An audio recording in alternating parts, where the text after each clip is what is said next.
Hey everybody, it's Galmadex, and welcome back to another premiere draft of Final Fantasy, the best set of the year, in my humble opinion. Without further ado, let's just get into things. We've got a Pack 1 Pick 1 Yuna, Hope of Spirit. We can go for a green-white enchantments-based deck, so we get to play a bunch of the summons. Those are saga creatures that'll sack themselves after some time, which means that Yuna then gets to reanimate them from the graveyard, bring them back after they sack themselves. Really powerful spell. You do have to build around her quite a bit. She doesn't really do anything without a bunch of enchantment creatures in your deck, but she's super good with them. So I like starting with the Yuna here, but this is a super strong pack. I mean, a triple rare pack, kind of insane. The Lunar Whale, massive card draw, keep casting all the stuff off the top of your library.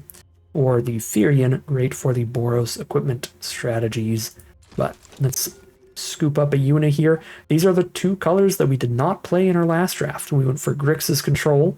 Now we could go maybe green-white aggro. Best card for the Yuna deck is going to be Primal Garuda here, which is, not the most exciting pick here. I mean, there's some common saga creatures like Fat Chocobo that I would take over this, but I think it's perfectly fine after starting with Yuna.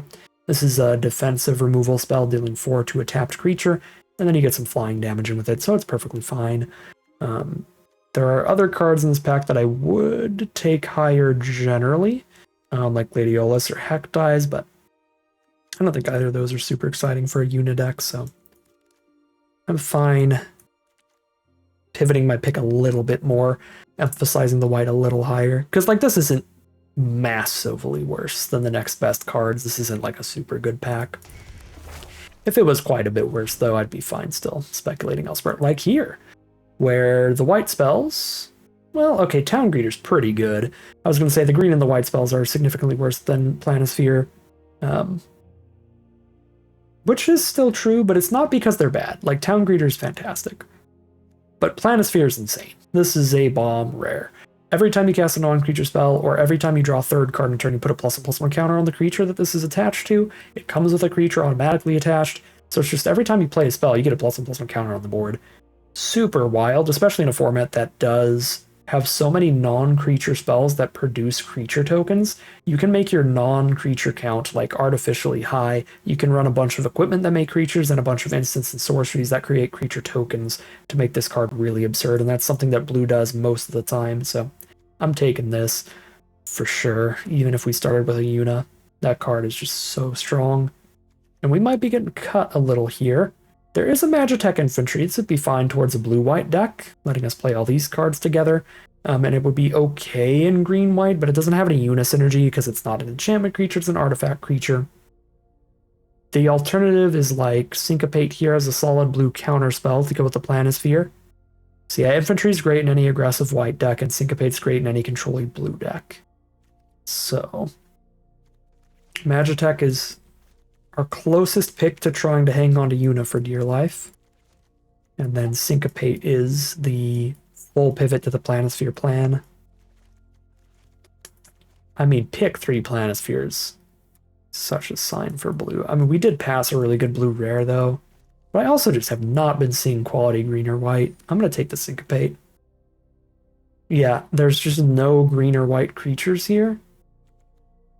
Kind of lying, there's one Dwarven Castle Guard, but there's been nothing premium in our Yuna colors, so pivot onto blue here and see where things go from there. Here's a Realm Sketching. Fine card by itself, kind of a clone effect, which is pretty fun. It has some really good combos, though. Sahagin being my favorite. That's the 2-mana 1/3 that gets a counter and unblockable every time you cast a 4-mana value or greater non-creature spell.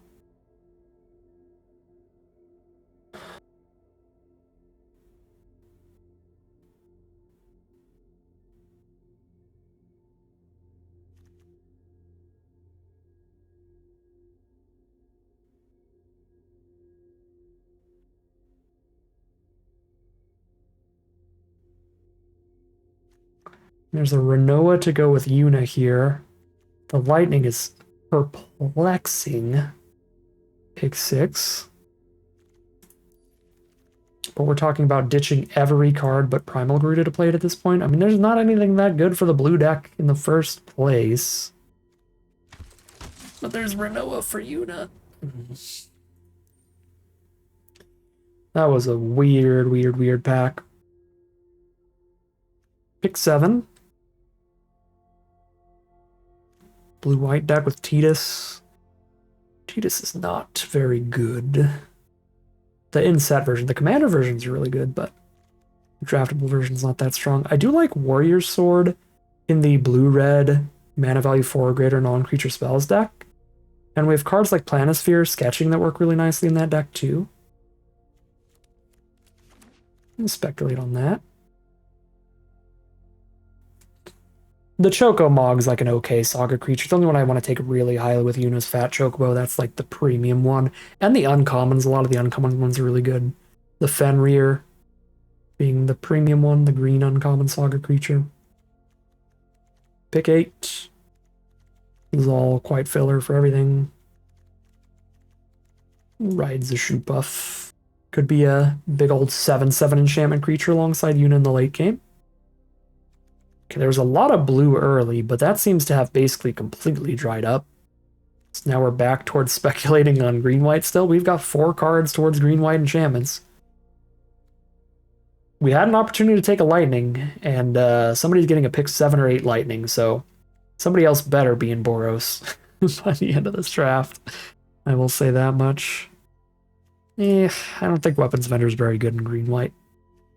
So I'll just take the greens for filler green creatures. Very flavorful. Random duel. Maybe we can do some kind of deck that glues these cards together through some fixing. There's no strong dedicated life gain deck in the set, so Excalibur tends to be pretty bad. Okay, we opened up a really bad green rare. 4 mana for a 1/1. You do get to put one of your creatures from your hand out for free when you attack with this, but never pays off for the fact that you spent 4 mana on a 1/1. Torgal is a really good green spell, and then the side quests are a really good black removal spell. These are the best 2 cards, I think, by a good margin. And then there's like Quistis and Adelbert also being quite good. The uncommons where the card quality really lies here. Try to do a green-blue ramp deck with like Omega, but even if I do green-blue ramp, I'd rather start with the Torgal, get the ways to ramp into the big stuff before I take the big stuff. Still kind of a few cards deep into a bunch of different strategies. I'm gonna go for the Torgal. Get our Birds of Paradise Man of any color card. Oh my god. Fenrir is fantastic with Yuna. Ramps and fixes you in any deck. But then we have the incredible unbeatable bombs to ramp into, like Genova and Atraxa, Grand Unifier, Sephiroth the Savior. You cast this, you just win pretty much. Draw a bajillion cards, and you've got a 7/7 Flying Vigilance Lifelink Death Toucher out. I was saying, kind of jokingly, kind of not really fully expecting to do this. Maybe we end up in some multicolored mushy pile that can glue all these picks together. If there was ever a reason to do it, it would be getting an Atraxa. Here we go. Let's figure this out, I guess. There's another Torgal that helps a lot. The only issue with taking the Torgal is Legend Rule, obviously. Could be bad for us. But another way to get a man of any color seems like a really high pick. Delivery Moogle is very good for the aggressive white decks, which is most of them. Because any of the job select equipment can pick up our Planisphere. Moogle's still really enticing here where you can pick up a bomb rare like Astrologian's Planisphere.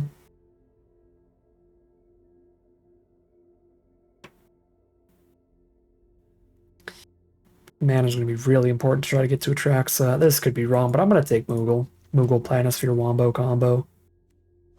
We're low on interaction right now. White Auracite's a really good one. A removal spell that also ramps us up into our 5 and 7 mana plays. Doesn't fix our mana, it only provides white, but it is really, really good. So I'm going to take it over Moogle's Valor, which is a good bomb rare if you're a deck that's pretty aggressive. It gets into combat a lot. But I think now we're going to be spending a bunch of picks on interaction and mana fixing and becoming less aggressive, more splashy to make Auracite the better kind of card for this deck. Stuck in Summoner's Sanctum looks fine. Sahagin looks fine. Sahagins definitely good in realm sketching decks. A cheap lifelinker to trade off with early. The Adelbert looks fine. Slash of Light's probably not going to do enough damage here with a lower creature count. Not any, well, I guess just one job select equipment so far. So Sahagin or Stuck in Summoner's Sanctum, definitely my favorites. I'm going to go for Stuck in Summoner's Sanctum. That's pretty rude with Yuna, right? If we stick something in Summoner's Sanctum and they end up sacrificing it for value, this can pick up Stuck in Summoner's Sanctum from the graveyard. Put it on something else. Alright, there's nobody in red-white equipment, so whoever we pass that lightning to is just going to be the happiest person in the universe here. We'll take a Blitzball for the 4-color deck for fixing.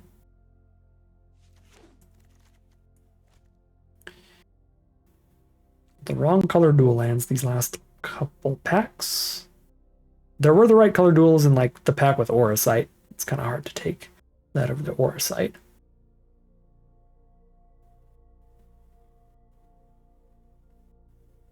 I don't really think I care about anything in this pack. Just take a Paladin's Arms or just take a Ramen. Take a filler. Blocker, filler 3-mana creature. Okay, here's a Chocomog filler, but goes up in value with Yuna. Trying to make white kind of our deepest color so we can hit double white pretty often. So it looks like probably green-white with like a blue splash, and then the black is literally just for Atraxa. So the black we're really trying to hit off of just something that taps for a mana of any color, rather than like an actual swamp in the deck or anything like that. Might be able to see the two very different ends of the spectrum of the Final Fantasy format here. Streamlined control deck 7-0. Giant pile of absolute goop 03. Let's go. Like a green-blue duel. Although Gubu Gardener's fine too. Deeper into white than blue. Take the random rescue mission.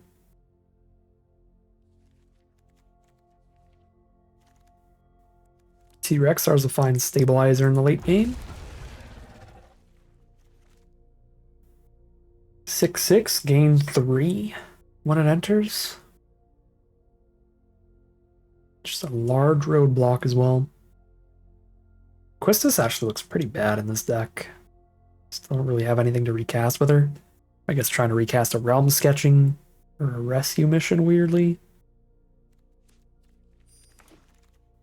Alright, final pack. Okay. Final pack's got hands. We got a Dion, one of the strongest rares in the whole set. 4 mana for a 3/3 and a 2/2. They're both flying during your turn, and then you flip this into a 5/5 that puts a counter on your whole board and gives it all flying. Dion's like nigh unbeatable, because even if they immediately have removal for him, you leave a 2/2 behind, so you're up in value, and if they don't immediately have removal for him, that flip is absolutely gnarly. Yep, Dion's spectacular here. There's also Dragoon's Lance, which is very good with Delivery Moogle. It's just a very, very powerful pack in general, but certainly a Dion as the pick. Okay, blue-white dual land. Dreams of Laguna. That's about it here. I'll take the blue-white duel. Okay. Now, green-black duel. Card collection. Rescue mission, Wyvern. Go Wyvern. I think I could use more chunky locks going on. Although the digging pretty far through the deck seems good in a deck that has a bunch of bombs, like Dion and Yuna and Sephiroth to dig towards. Pretty close. I'm still going to take the Wyvern. A cheap creature to clutter up the board with. Green-blue duel, Blitzball, Lan. These are all good. Should be the Blitzball deck. I don't think I'm going to be deep enough in black to play a black spell outside of Atraxa. Like a very solid draw to like Circle of Power. Rather have an always castable 2-mana blocker or the 4-mana 1/1 and 4/4. Really good roadblock. Got a lot of 4-mana spells right now though, it looks like. Is this really a position I just take a 2-mana 2/1? Might be better to take the Flan.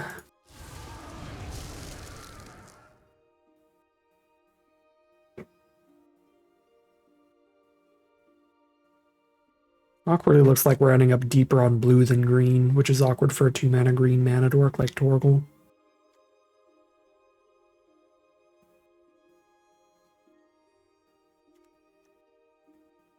In order to consistently have the mana for your 2-mana pieces of mana fixing, you really want those 2-mana pieces of mana fixing to be in like your most well-represented color, and that's just not going to be the case here. We're going to be lighter on green than blue and white, it looks like. Battle menu is really flexible, and we still don't have a ton of interactions, so I like getting an early blocker or removal off of it. We are having to pass up on some really good fixing here, though. Insomnia, Capital City, Crossroads Village, but I think it's worth it. Fills so many different roles. Another Primal Greed is great. It's another removal spell for us. We're a slower deck, so this being only a slower removal is super fine. It makes Yuna better. I'm going to end up cutting the rescue mission for sure at this point. Realm sketching is also looking worse.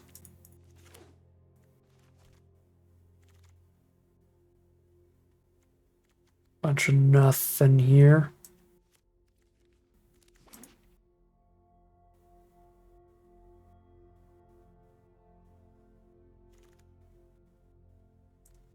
Let's play Adventurers in our 4-color deck.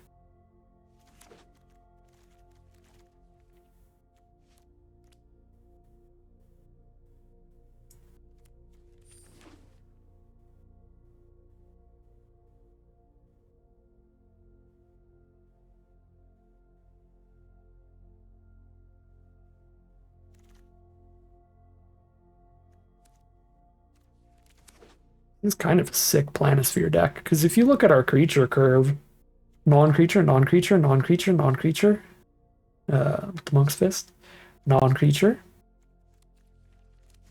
non-creature. Got a lot of non-creature creatures in here. And a non-land land with world map.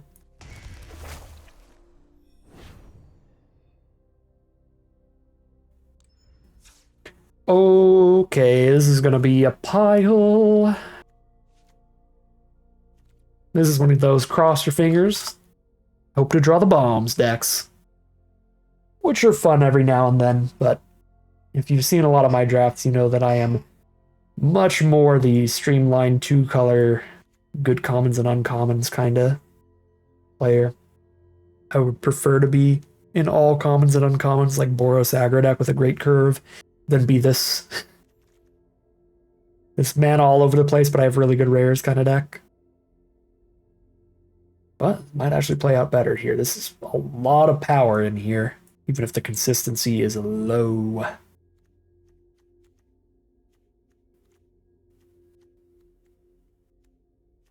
We might have to cut Quistis. Quistis can flashback 1, 2, 3 different cards in the entire deck. Yeah, get out of here, Quistis. And the Shoe Puff, I think we don't need another 7-mana play.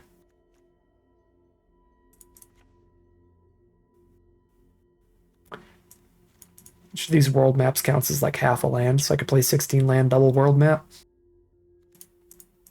Get rid of the second swamp. I mean, world maps will literally always draw you another land, but the fact that you have to soak a bunch of mana into it, you don't really want to cut lands 1 for 1 for them. What I'm trying to say. I just got one random creature-y card, I guess. Monk's Fist, or the greens. Seem to be the most filler creatures we have in the whole deck. Chocomog's pretty filler too, it's just to up the enchantment count for Yuna. Paladin's Arm's also pretty filler. You know, when you consider we also have some Blitz Balls to play at 3, maybe I just drop the 3-drop actually. Keep all the 2s. Sure. Got an absolute pile over here. Let's make sure the mana is the correct colors. 10 white cards, 7 blue, 6 green. Got 7 white sources. 6 blue sources. And 5 green sources. 2 world maps that can get whatever color. Sounds like about as good as it's gonna get. Yeah, call it a deck here, hop into the gameplay, cross our fingers, and hope to draw well as we see how far this deck can take us. Alright, here we are on the draw for game 1. We got all of our main colors, and the Blitzball can give us the black source if we hit Sephiroth. This looks like a really nice hand. We just top decked Dion as the first draw of the game. I am never going to be unhappy to see that. Okay. Battle menu could cheese a kill on this Blazing Bomb. Voodoo? And probably just Thunder Magic it to stop it. Nope. We got the cheese. Good value. Good value. Alright, so Dion's hitting the board next turn, whether or not we play the Blitzball. So I could spend the turn on getting the tap land out of the way. Just playing Amongst Fists. I don't mind it.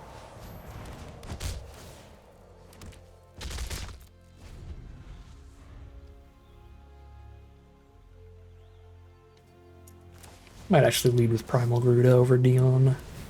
They've got a good creature for us to kill.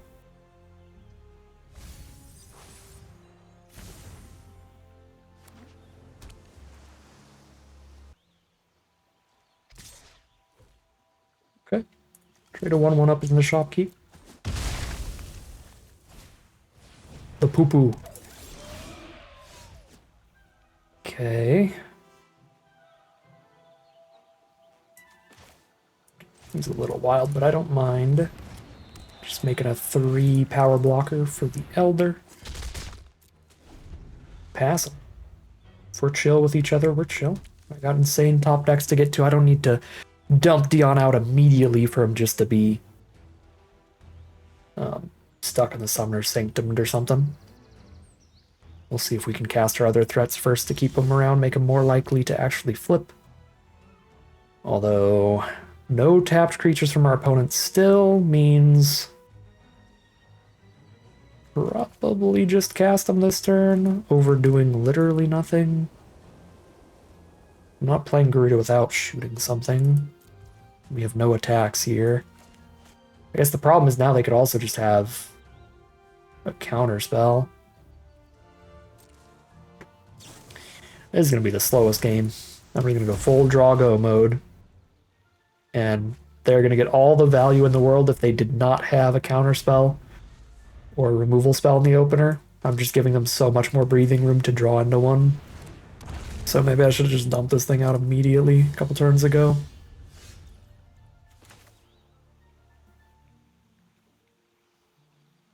Okay, double spell this turn, which is nice. It's-a me, Dion. That's the wrong meme. It was me, Dion. Dion isn't Mario. Whee!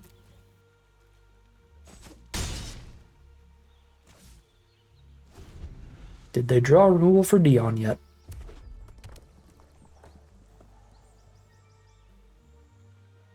Or should I have played him 5,000 turns ago? Okay, at some point, they found a Choco Comet. Might have been in there the whole time, then just we'd had nothing that would have been valuable for them to Choco Comet, so that could have been in their hand since turn 1 of the game, so we'll never really know. 1, 2, 3, 4, 5, 6, 7. Can't cast both of these. Sure, I'll go to the flyer.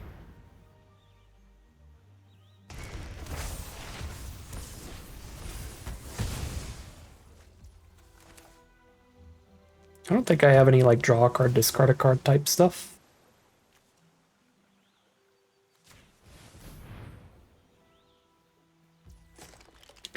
Okay, this is actually not a great spot to put it. They could block with a 2/2 and a 1/3, and then eat this at the cost of just one of those 2 cards. I guess this lets me attack with a bunch of creatures. It's not the worst if Chocomog dies, because it's going to die to its own ability soon anyway. No, this is actually probably fine. Probably the best place to put it. Yeah. They go for the good block.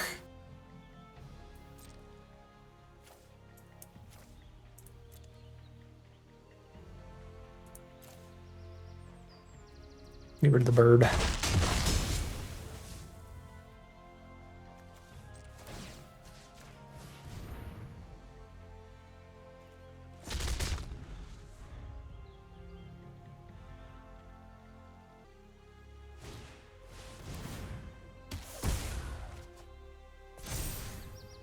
Combat tutorial, do some digging, play a plains.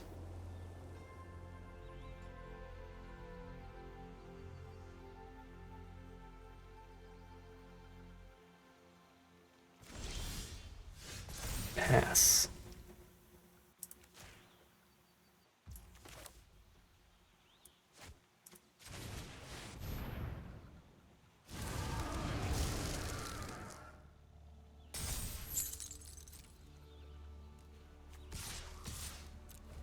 Big damage. Eject on a token. Draw a card and kill it. Too good, too strong.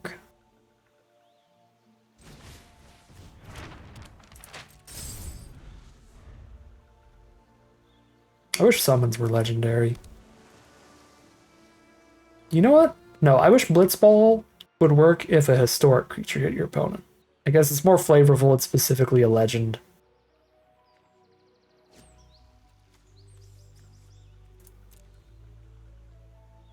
But not being able to pop this Blitzball has been a little sad.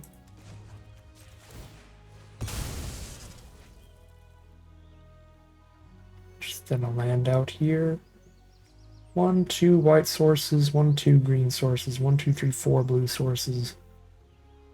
It's another green or white. Wait. There was a T-Rexar on top. Come back. Please. I'm begging you.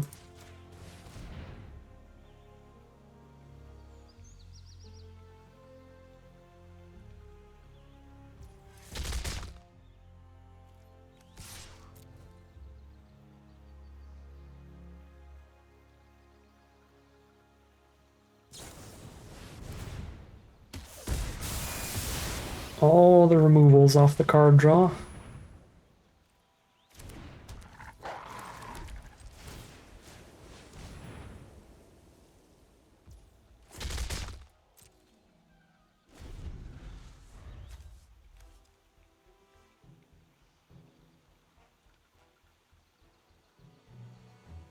Got a lot of pretty major draws here. If we hit Atraxa or Yuna, we basically win on the spot. Delivery Moogle would pick up the Planispheres. That would also be insane. Drawing Planisphere by itself, not the craziest at this point. But if I draw the Moogle to draw the Planisphere, that's pretty fantastic.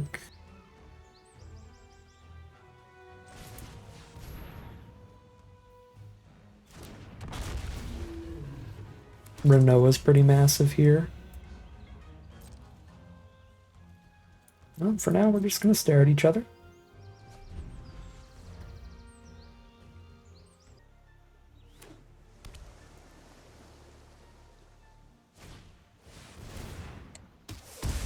Sorceress's Schemes with Chocobo Comet is going to be the nail in the coffin. That is an insane combo. That is a 4-for-1 they just drew into. Their one copy of Sorcerer's Schemes can blow up 4 cards. Sorry, can blow up 2 cards and make 2 creatures. But it can also just shoot us directly in the face. Yeah. Alright, they got us. We don't have lifelink here. We did draw the Renoa, but that a tiny bit too late. Alright. 0-1 to start us off. Not a bad showing from our deck, though, I think. Even if it was a loss in the end. Livery Moogle, what are you doing in here? You're supposed to find the planisphere. Alright, we could have mana issues here. But if we draw any land, we have 3 excellent white spells. And if we hit the blue source, starting the game with Planisphere turn 2 would be phenomenal.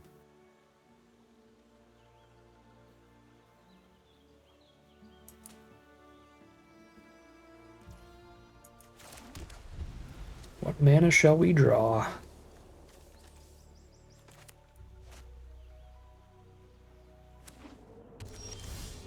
Ooh. If we're playing against a black deck, they could Vane's Treachery the Torgal, but who would kill a dog like that? Who would do that? Only villains.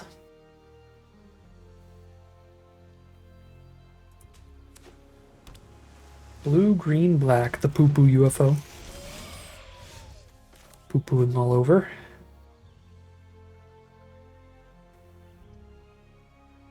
Do miss out on 1 Planisphere trigger if I Aura Sight this turn, but then I have huge mana for the future, and I slow down their mana by letting them not just dump lands all over the board.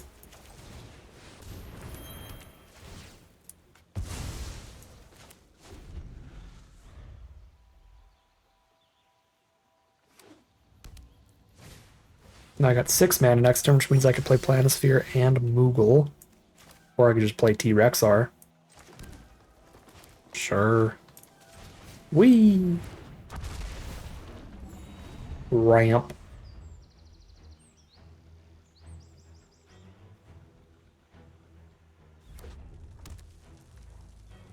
Fellow 4-color player, don't you dare suplex my Horsight. Realm sketching. That's actually worse for me. Ooh, a human. Yes. Yes, and Renoa gets a counter from Torgal. Yes.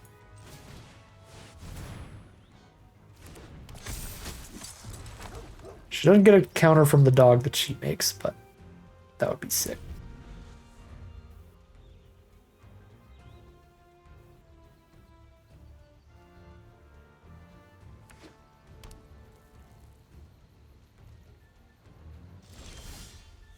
Oh my god. Dion gets 2 counters because I have 2 dogs now. Well, wolves and dogs. 1 wolf, 1 dog.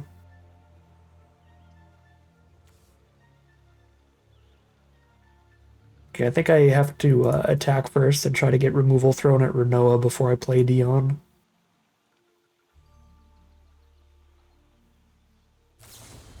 That works. Sure, I'll redraw Renoa.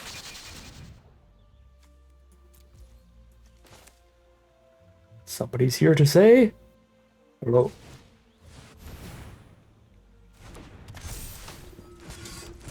Dion with 2 bonus counters. Also, here's another rare. Because I haven't got around to playing that yet.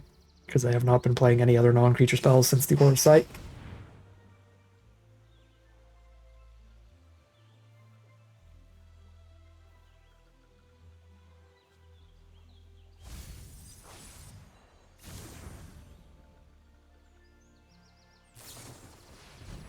They are really digging here.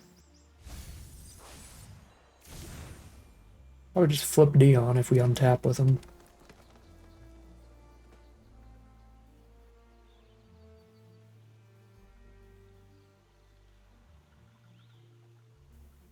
I guess I lose the Dion counters, which is funny because he exiles himself. So I lose the counters on him, but, you know, worth. With this many creatures out, putting a counter on everybody else instead, it's super worth it.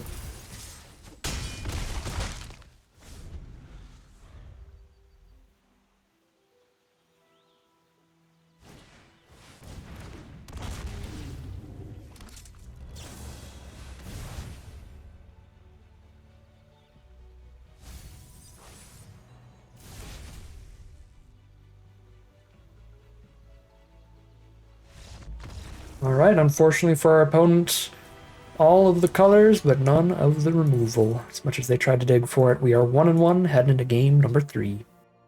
This deck is cool. Here we are for game 2.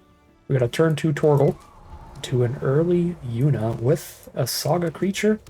Summon to go with her. This, of course, all revolves around our opponent not having a bunch of interaction. If we play against other decks that are low on removal, our deck is pretty insane. They have the cheap removal, our deck falls apart pretty quick. It's just kind of the world we live in here. Okay. Tap land and Wyvern Pass. The Stuck in Summoner Sanctum works with Yuna as well, which is kind of funny. If they like sacrifice something that we stick in the Sanctum. No blocks, we'll Primal Garuda that, and that'll make sure we have an enchantment creature on board for the Yuna in the future.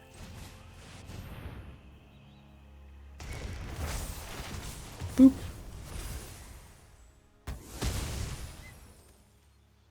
Go team, go. They're down to 15. They're soon to get Una'd.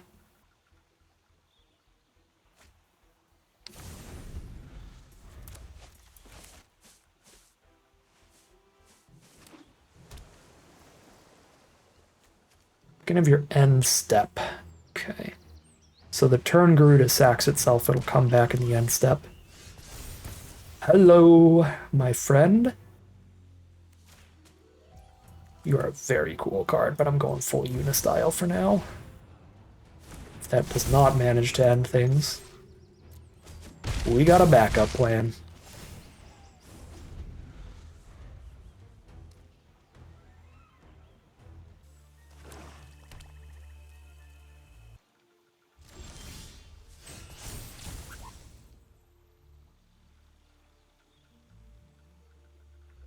Two-man on Blitzball, two-man on Battle Menu this turn. It does not have reach. Off the Torgal, I guess.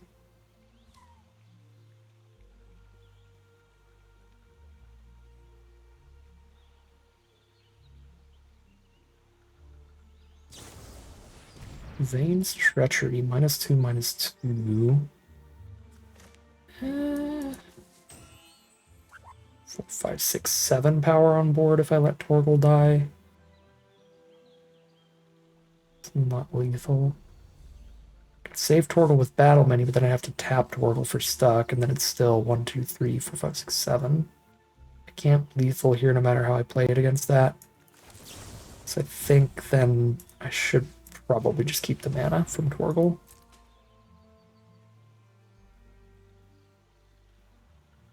For the future.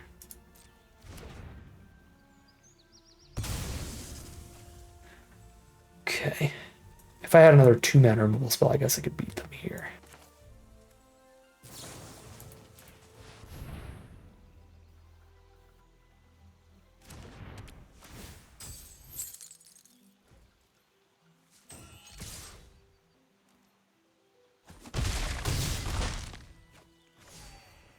They're at 1, and guess who's back?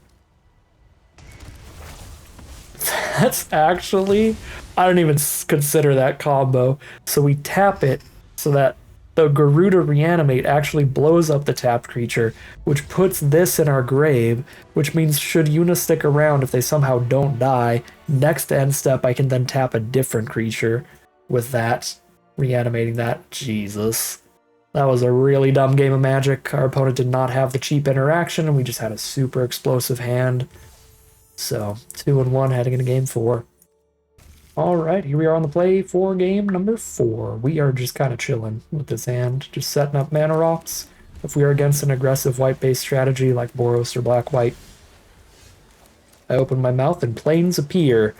Then we could have issues.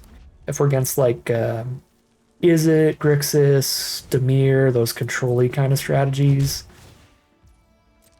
things should be pretty balanced, as if we end up against some green splashy deck like we're playing. Okay. Well, we've got pretty good draws so far to help try to remain stable against Boros. The Wyvern obviously being really good here against the 1 toughness creature.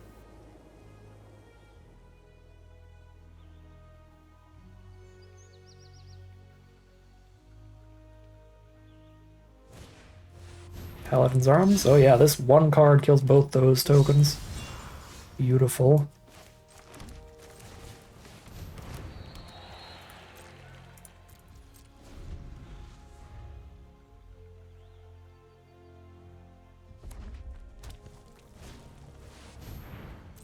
Katana breaks through our board pretty well. Tramples right on through.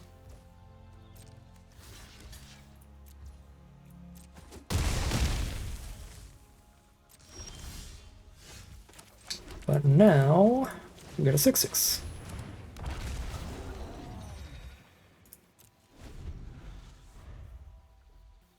So they need like a white removal spell to clear that out. They can't use like a Thunder Magic or a Suplex out of red.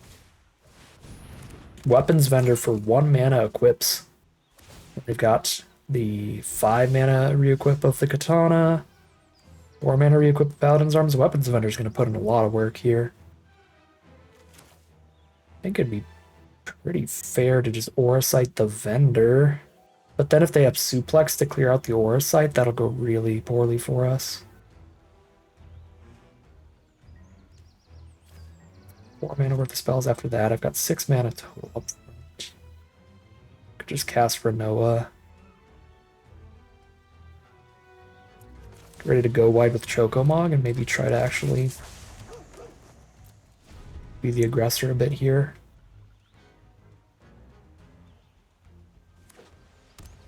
Both still at 20. There's an Edelbert.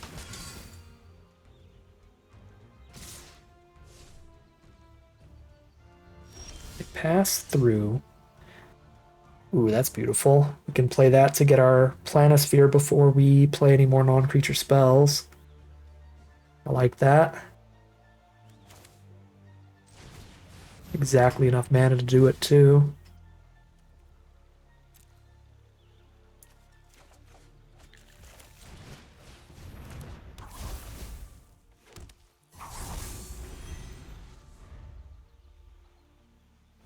Getting a pretty absurd Chocomog board state.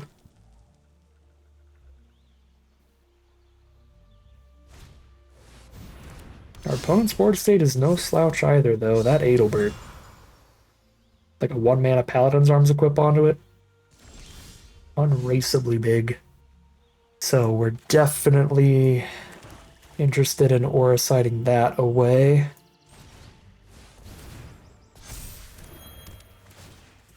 Go to the lifelink, and the biggest creature by far.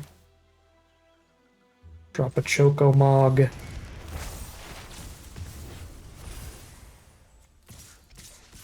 And just have a party here.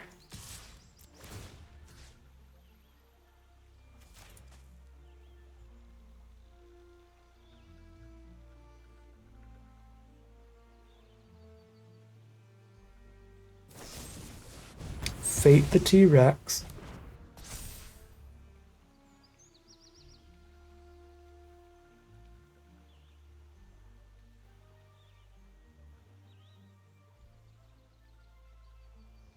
Renoa's probably going to die here, but she gets to kill 2 other creatures. This looks just super, super profitable. Because they're going to end up with almost no board left after this. Yeah, they just have a single creature. We still have quite the board state, especially with Chocomog triggers happening. There's a vehicle, which does not help them in terms of adding to the number of blockers they have. They just have 1 blocker total.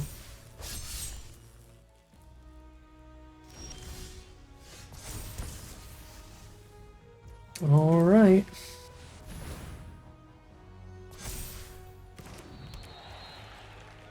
We are just doing phenomenal here.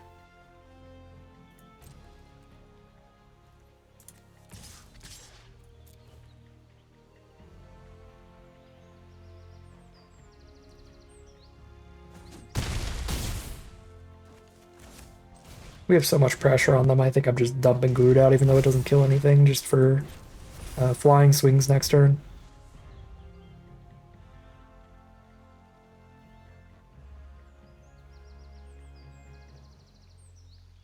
That's 2 more flying attackers, the Groot itself, and I give somebody else flying. Therian, is their last card and had another job select equipment? I don't think so. They would have played it last turn if it was. So they're going to use the airship to dig, last ditch effort, try to find a cheap job select equipment to double up with Therian's ability.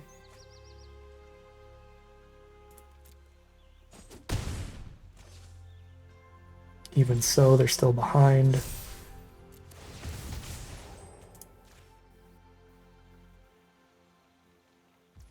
Go team go. Should be lethal.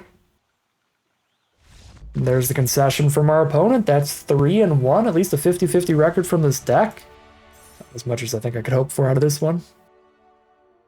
We've got tons of great rares and stuff. Just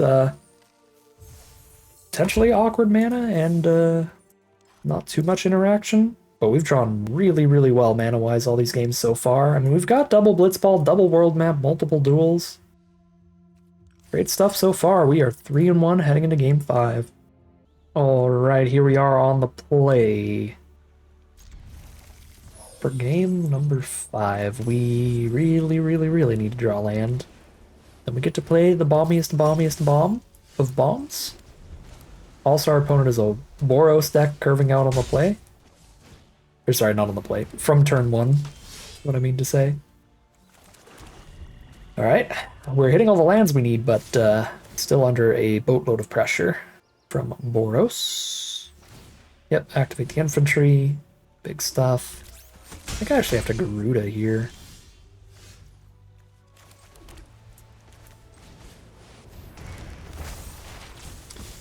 Kill a couple creatures.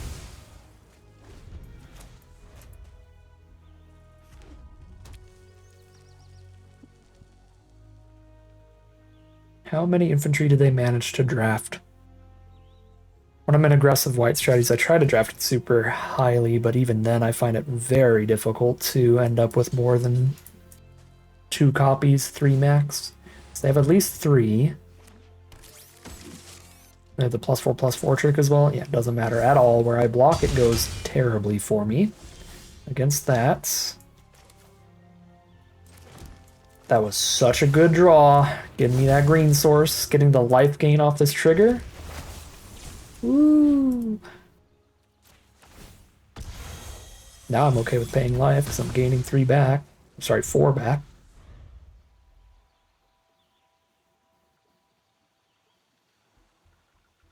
Forest is just my absolute savior this game.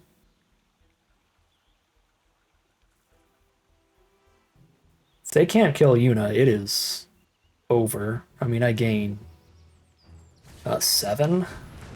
Oh my god, it's over. Just flat win. I mean, maybe they'll come up with something here, but I think they're pretty doomed.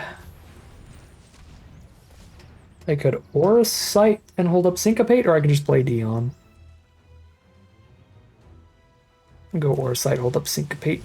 So keep Garuda. Swing. Or I can get Garuda in for the swing.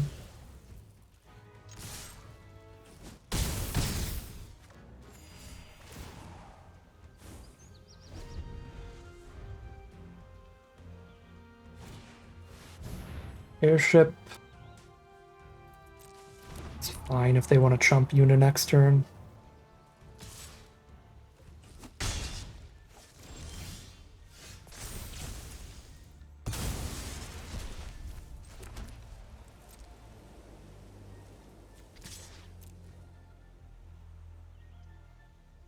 I mean, she's got trample too, so the block is like real bad.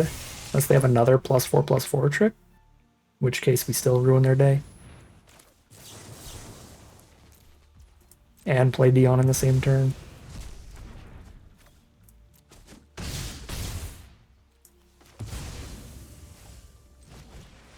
They did tax me off of playing Dion and Wyvern.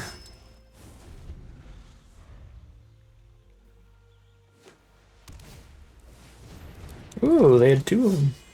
Two Goblin there.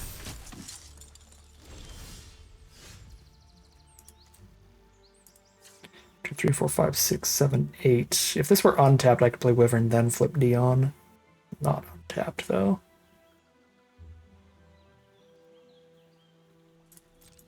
Just hit for 5 here.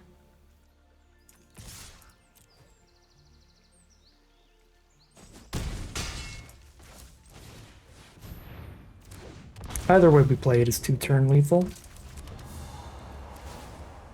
Whether we flip them now, hit for 6, or don't flip them, hit for 5, and make the board wider instead. Well, that was stupid. It was a scary start from our opponent. They had a great deck, good aggressive curve out. But Yuna Primal Garuda Wombo combo just went crazy to get us back into that game. We are now 4-1, guaranteed to have a positive record out of this draft no matter what. And we've worked our way up into the mythic rank at the same time. All right, here we are now for game number 6. We're 4-1 right now. Great draft so far. No green source is going to make this hand dead in the water. If I top deck a green source, becomes pretty great with Torgal into Renoa, buying us time to get to Atraxa, but I think the risk is too high on that one. Take the mulligan, and here we have all the colors. If I survive to Atraxa, I win. So I'm gonna pray that I do. Hopefully against a slower deck. I guess they could also counter Atraxa, and then I just lose. That's also a possibility.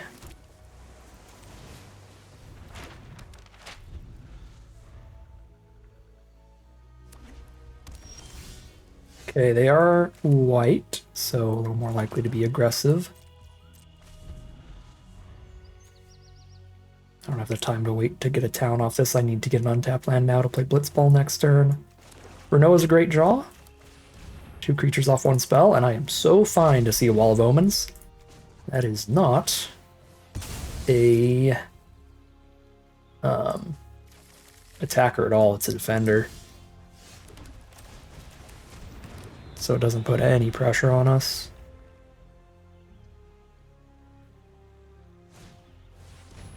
Heck Dies is something I'm much less happy to see. It's pretty annoying. I guess Primal Greed is not going to have any targets for a while.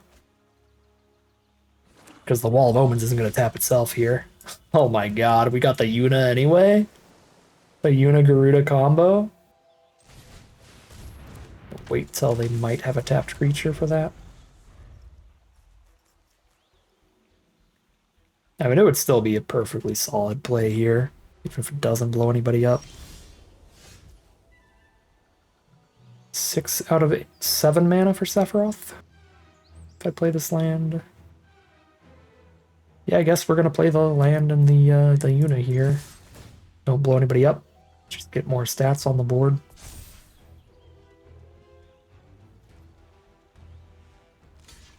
If our opponent takes any of this damage, I could sack Blitzball to draw 2, but that can't be right with a 7-drop as powerful as Sephiroth in hand.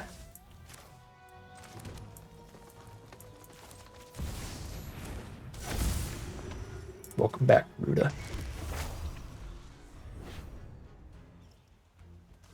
Don't you dare Heck-Dize me again. No, Hunt Yuna. That's also sad.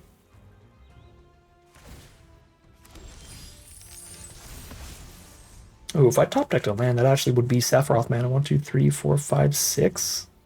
Yeah, if I hit a basic there. Moogle's still great, though. Certainly not complaining. I just didn't realize it was actually just literally 1 turn from Sephiroth for some reason.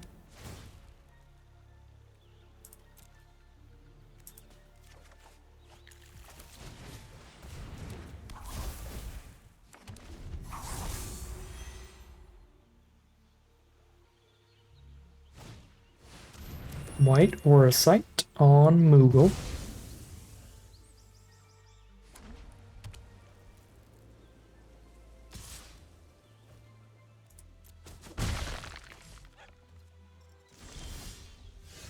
Tap land. Hate to see it.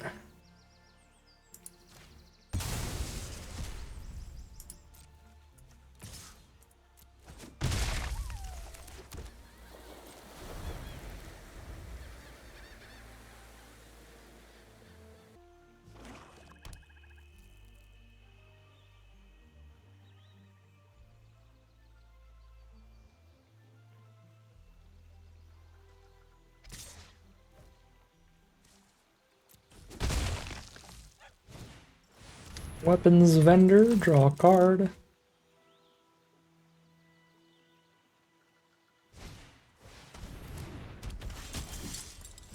We did it.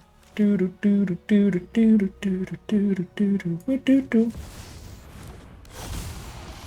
win the game. Dion, Foresight, Stuck, Battle Menu, Greens, and the land. Boom. Ripperoni opponent.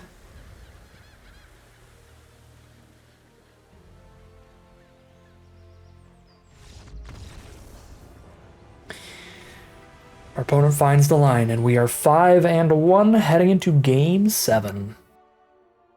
Here we are now for game number 7, and Arena had to nerf me. It's been a long time since I've seen a no-lander in Premier Draft, in Best of 1 with the hand smoother on. That is wild. Arena's getting mad at me, which is fair enough. This deck should not be performing quite as smoothly as it has been, so it's gotta find a way to nerf me at some point here. Alright. This does not look like much of a nerf, honestly, if they don't have the removal for Torgal. The delivery removal for the Planisphere. Make a second Planisphere. Oh.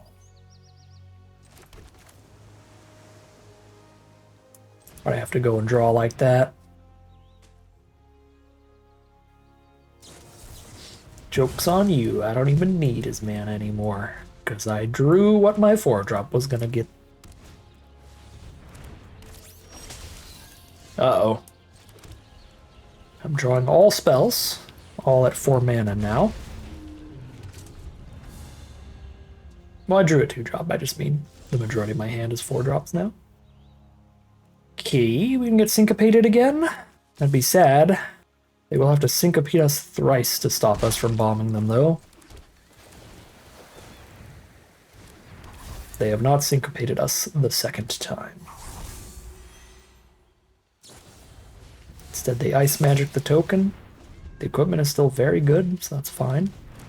Play a merchant. Send 1 damage in and pass.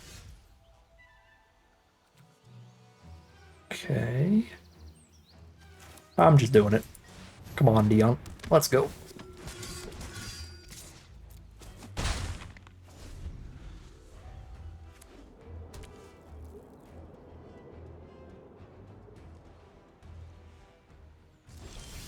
Ooh, baby, he's still here.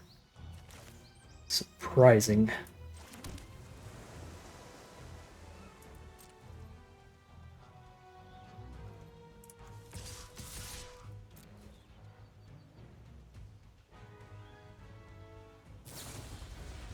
Ice magic the token, because if they ice magic Dion, I just get 2 creatures again. And let's go mana efficient for Renoa.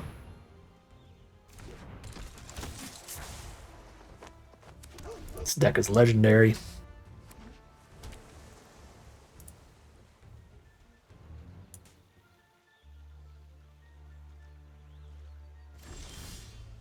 Dion is still chilling. Just having a great time.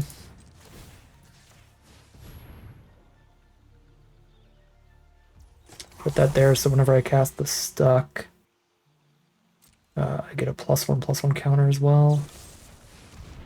Okay, pop Dion now.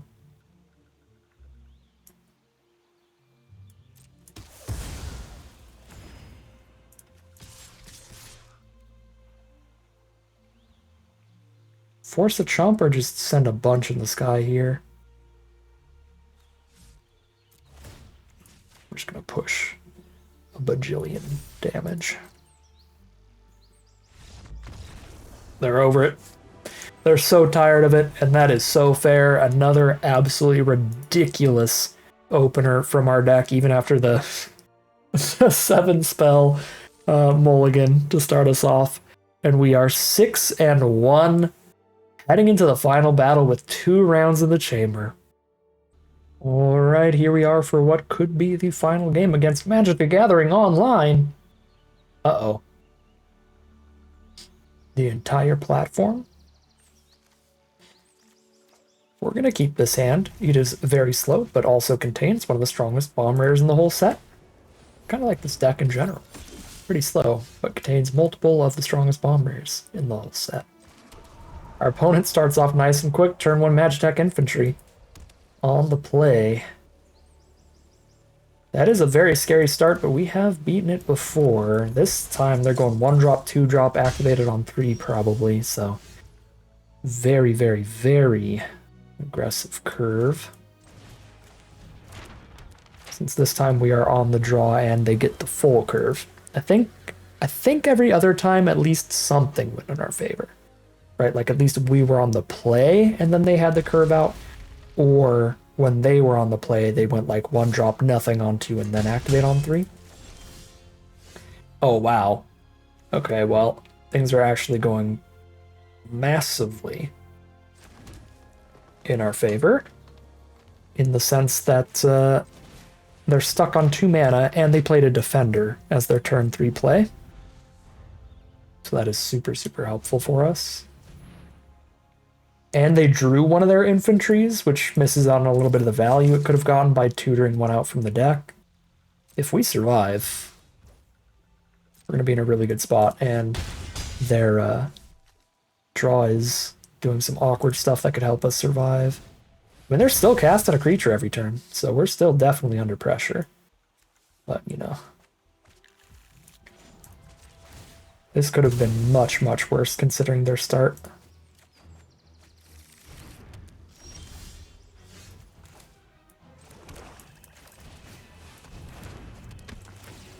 If they don't draw land, it should be real hard for them to kill Dion for only 2 mana. There's like 1 spell I can think of that can do it, which is damage equals the number of creatures and equipment they control.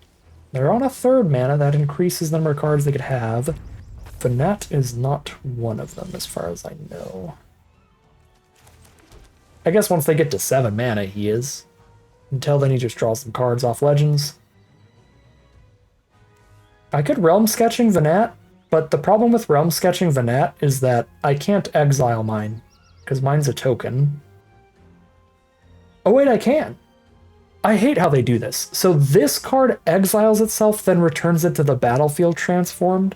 This card only transforms itself. It doesn't exile itself, so I can flip a Vanat if I Realm Sketching it. So I can go Realm Sketching now, Flan on 6, flip that on 7.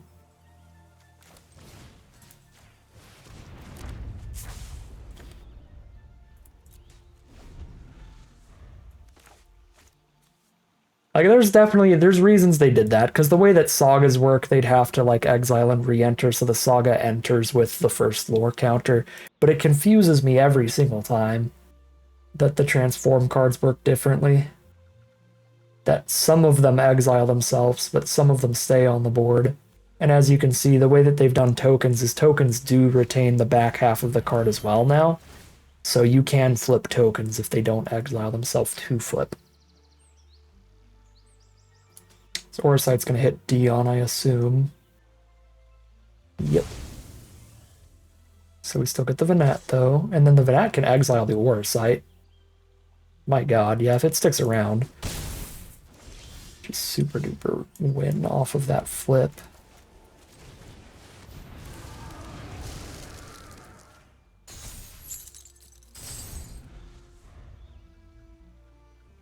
I doubt they're mono white, so they're still stuck off of their second color, but they are at 4 mana now. 5 off of Orsite. We are down to 9. There's Weapons Fender to draw a card. But they only have 1 white up. There's another plane, so they have 2 white up. They play Castle Guard. They might be full mono white. They're tapped out now, though, so we can get the Vanat flip. Get our Dion back.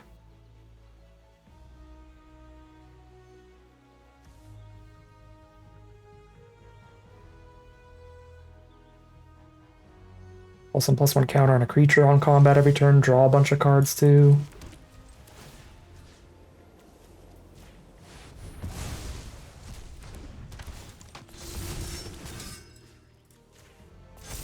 by targeting the legend.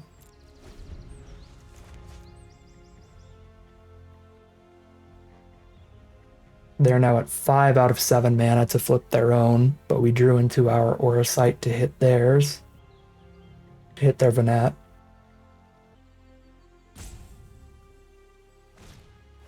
Paladin's Arms.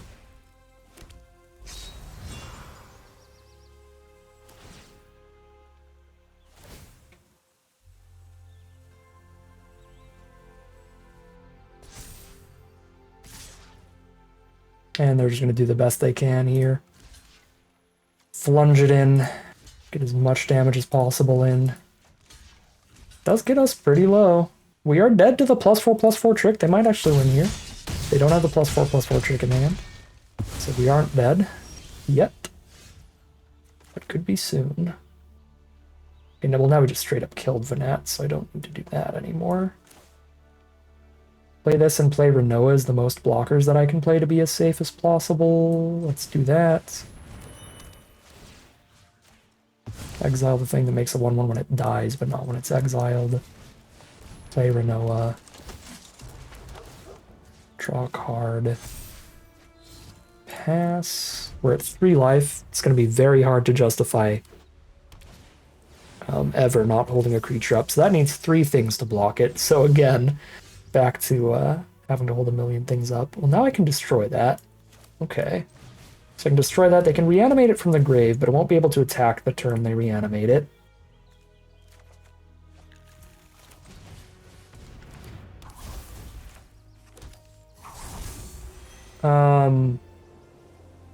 Renoa, actually, a Dion flip might have just been lethal this turn, but I didn't go for it. Okay, well, at this point, we can just go pass, kill the ATM. Actually, let's just kill it right now, so they can't draw the hexproof trick. And then I can just untap and then flip Dion and win. Because they have no flying blockers. So because Dion gives the whole board flying, I probably already had lethal that turn, but I definitely have lethal next turn. But I completely wasn't even thinking of the flying aspect of the Dion flip. Like it should have been. If I did keep that in mind, it would have been 5 plus 6, 11, plus another 6, 17, plus another 3, 20, 21. Actually would not have been lethal just yet. Either way, this deck's completely absurd. Just incredible bomb rares and all the fixing we need to get to all of them. We even got to steal our opponent's bomb rare that time. Absolutely absurd run. We beat a lot of great synergistic decks with solid curves and everything. The big thing that really went in our favor is I think consistently we didn't run into too many removal spells very often, and that helped us out a lot. But yeah, I mean, this deck is a goofy pile of bombs. It does have some synergies of its own. It's not your average, streamlined 2-color deck where the synergy is all very upfront and super obvious. Of like, yeah, I'm Boros. I've got an aggressive curve, good removal spells to clear things out of the way. I have job select equipment with things that care about equipment. It's not like that kind of deck where it's like, because of the way the mana curve is and the removal is and stuff, you see how it's going to curve out and play consistently. It's a splashy bomb pile, which means it's the kind of deck that the consistency is what it gains over the synergy, right? Like, instead of being a super, super synergistic pile, it's the synergy is the amount of fixing that we have to make sure we're hitting all of our colors consistently. That's the synergy cards in the deck are blitzballs and world maps and dual lands and stuff. To the general core concept of the deck, these are the synergy cards to this kind of archetype. However, there were still a lot of miniature synergies in the deck, a lot of card-for-card synergies, like Yuna with the Primal Garudas went so much. I wasn't even thinking of how good that was, and it ended up being insane in that one game that the Boros deck looked like it had a genuine chance of like curving out and out aggroing us, but then we just end up with a Primal Garuda engrave And we get to Yuna back, the Primal Garuda, blow up one of their creatures, gain 4 because it has lifelink. The Yuna Garuda combo was incredible synergy there. And then obviously a little bit with Chocomog with the Yuna as well.